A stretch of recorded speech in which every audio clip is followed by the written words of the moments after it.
Hi everyone, and welcome back to another episode of How to Be a Better.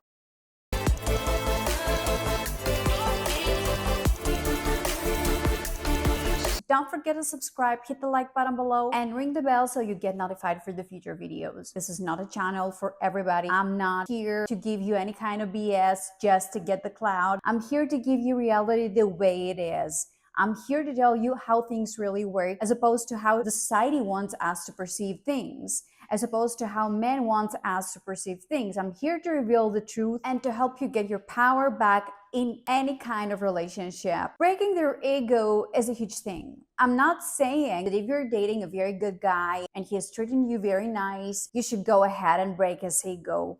But men have huge egos, and deep down, what they need is to find this special woman that has a little danger, that cannot control 100% because they are hunters and they love the challenge. They love the chase. Breaking their ego doesn't mean that you have to diminish somebody. It just means that you start looking at him from another perspective. In the beginning, the good girl is looking at him like this. And when she is turning herself into a bitch, she is looking at him like this. That's the difference. And sometimes maybe she's not even looking at him. She gets so much detached up to a point that she can even forget him from time to time because she is so obsessed with her own life. Because she has a life. She has friends. She has a social circle. She has hobbies. She has dreams, aspirations. She has kids. She has pets or other things of her own. She has things that are important to her. The real bitch is not just waiting for a guy to come to her life. And don't get me wrong, this is not a channel of how to be single or of how to put him to his place. This is a channel of how to be able to build a relationship and take advantage of a relationship and have men make your life a better place. But many of you do not know how to play the game. And yes, there is a game. And I wish that there wasn't any kind of game relationship wise, but there is. And all the good girls are gonna go like, I want to be honest with my relationship. I want to be honest with my partner, but things don't work like this. Let me give you a quick example. All guys in the beginning, they just want to go to bed with you. They don't want to have a relationship. They don't want to have children. They don't want to get married. If you just go to bed with them, then there is no challenge there anymore. That's why I always say we not do one-night stands. We do not go to the bedroom area very early in the relationship. We have to wait. We act like grandmothers. Actually, our grandmothers were way wiser in many aspects. Actually, this channel should be called How to Be a Grandmother. It sounds really nice to me. They hold a lot of wisdom. In case you need a quick answer, call your grandmother if she is still alive. Hopefully she is. She's gonna give you the best advice. Back in the day, men had to do many things in order to go to the bedroom area. They had to have specific assets. They had to have a good job and so on and so forth. Anyways, I didn't make this channel to be likable. I just made this channel to pass the message to all the good girls that want to get their power back and have every quality guy run after them. I'm a woman's woman and I will always be one. I just want to deliver the message and you get to decide what you will do with it. So if you really like a guy and this guy has an ego, has an attitude, here is what you need to do. Step number 1, do not be impressed. Not generally. Every guy is very proud of something. Maybe he is a very famous person. Maybe he is a very successful person. Maybe he has graduated from a top tier college. Maybe his family has been known for something great. He has something to brag about. Maybe he has money. Whatever, maybe he has connections. The first thing that you need to do is to show to him that you are not impressed under no circumstances from all these things that he has. Let's say that he comes to pick you up with his luxury car. You do not make any kind of comment on that. Let's say he is wearing a very expensive watch. You don't say anything about it. Let's say that you go to a party together and he's introducing you to a very famous person. You do not act as if you are crazy about it, as if you're so enthusiastic up to a point of, oh my God, you have so many friends, you have so many connections, you're so this, so that. We are not impressed by the thing that he feels very proud of. So we put the attention somewhere else. If he's talking about money, we change the topic. If he is very well known and he's talking about how well known he is, we change the topic. Or we go like, well, this doesn't matter a lot for me,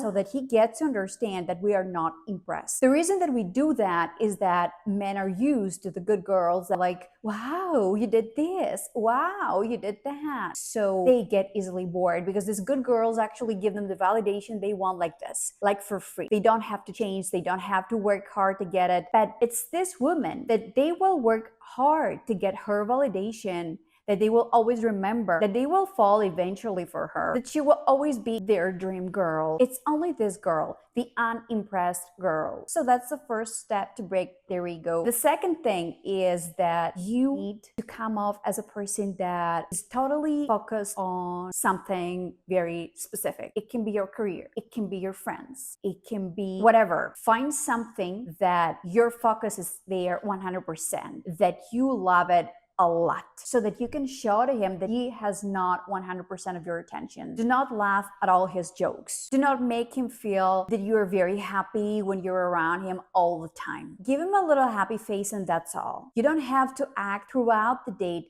as if it's the best date of your life, as if you're so impressed by what he is doing. Act a little aloof. This definitely breaks their egos. This will definitely piss them off, but deep down, this is what they want. They will never, ever, ever, ever, ever admit this to you. Never. They will never tell you, we want our egos to be broken. And let me tell you something else. Have you ever noticed that maybe there is a period of time when your boyfriend is not very interested, or he's a little lazy, or he doesn't pay a lot of attention, and suddenly when he sees another guy approaching you and start flirting with you, he gets alert, goes like, oh, wait a minute, what is going on here? Suddenly you become a challenge again.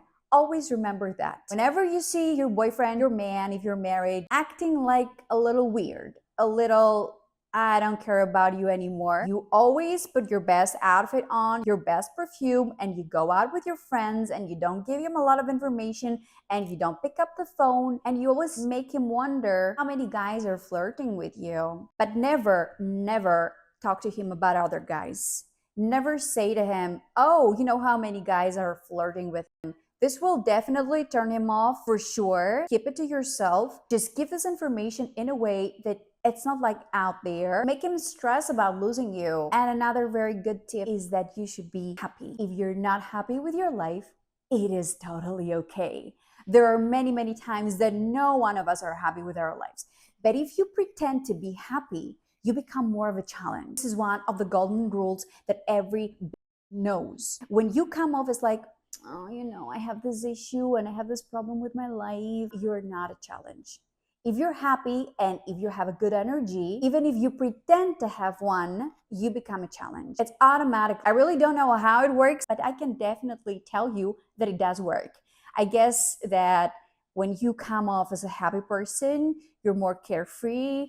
You don't pay a lot of attention to things. You give like more of a freedom vibe. So maybe this is how it works, and he gets triggered and he's like, hey, wait a minute. I gotta grab her tighter. She is a challenge. I gotta chase more. I gotta do more because she is very happy, you know? I gotta work really hard. What you actually need to do is to make him be more attached emotionally to you as to you being emotionally attached to him. You should not be as emotionally attached as he is. You should always be in control of your feelings. You should always measure your feelings. If you find yourself being in a situation where you are more emotional, which means you are more caring, the maternal instinct goes out. So grab all these things and put them back in the bag, because he has to be the first that gives you more attention, more affection. He has to be the first to say, I love you. I want this to work out. I want this to be long term.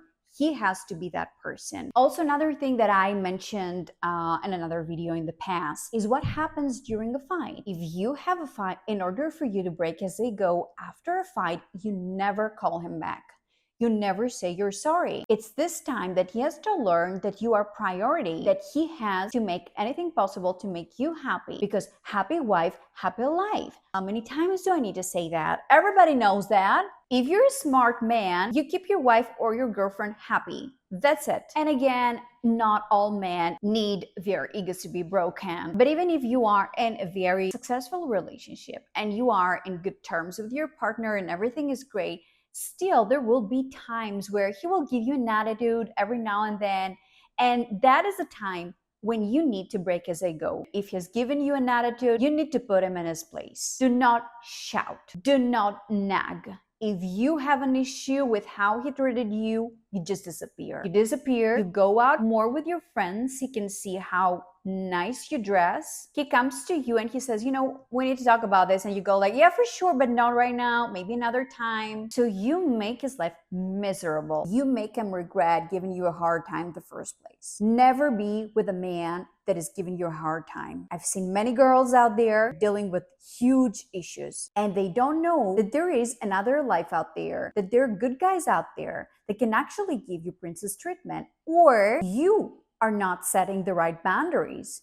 And if you set the right boundaries, maybe your partner will change his attitude, Maybe it's your fault that he has a big ego. Oh, and another thing, so that I don't forget, never, ever, ever break his ego in front of his family, in front of other people, of his friends. If he comes off a little less emotional when he's around his family or other people, don't take it personally.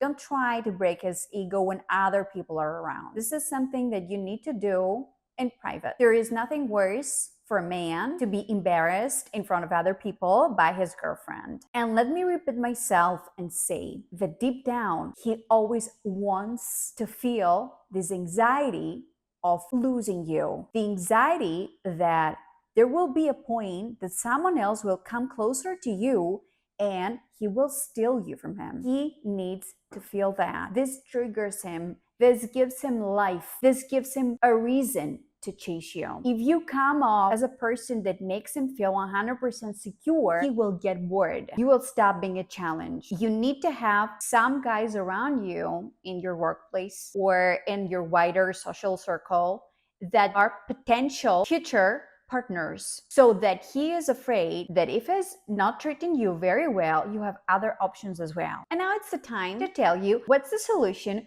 for acne and bacne. Acne and bacne can make a lot of women feel bad about themselves. So how about solving it? I'm gonna share a little more about my experience here. I used to have this issue all these years. I have been trying many products. Also a disclaimer here, I'm not a doctor. I'm just letting you know what worked for me personally. And first of all, you need to ask your doctor about the products that I'm going to show you. You can find all these products in the description of this video. I'm gonna start with the first one, and I'm just gonna give you the routine that I'm using. Every time I have a breakout, I wash my face every single day, and I have a shower every single day before going to bed.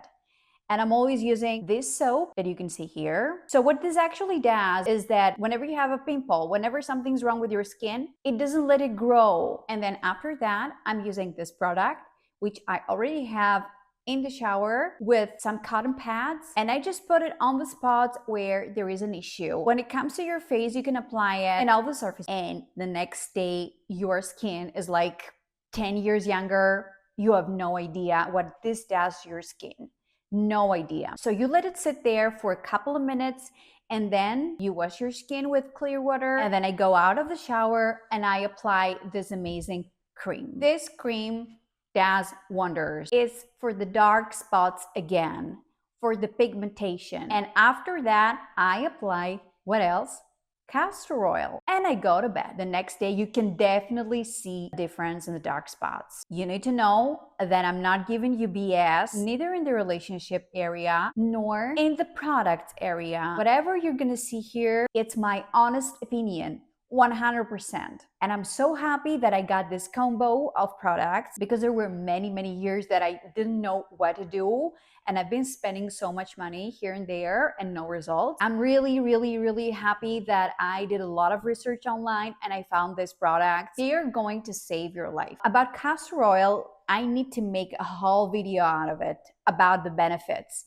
Whenever my back hurts, I put castor oil and the pain goes away, but you need to put a lot of castor oil there.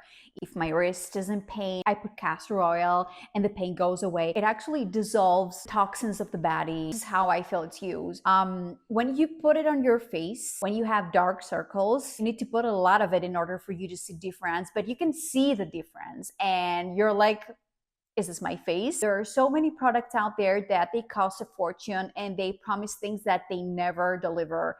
And you have castor oil, it's so cheap and you can find it everywhere and it works wonders. The only thing with castor oil is that if you do have lip fillers or Botox, do not apply castor oil on the places where Botox or lip fillers are. It will dissolve them. I have lip fillers and Botox, so what I'm doing with castor oil for now, I'm just putting it under my eyes for the dark circles. Also, you can put it on areas where you want to lose weight, like around your belly. It dissolves cellulite. I have seen it, but you need to put a lot of castor oil before going to bed. This is what I always do. After taking a shower, I put castor oil to all these parts of my body that I want them to be slimmer. Also, if your knees are swollen, you put castor oil, next day your knees are thinner. I can literally talk about castor oil for hours. It can also help with menstrual cramps. That was all for today. I really hope you liked this video. Don't forget to subscribe, hit the like button below, and leave your comment. Share this video with your best friends. And if you want a personal consultation with Dr. Bill, hit me up in the email in the description of the video or for a personal tarot reading. And I'm gonna see you on the next one.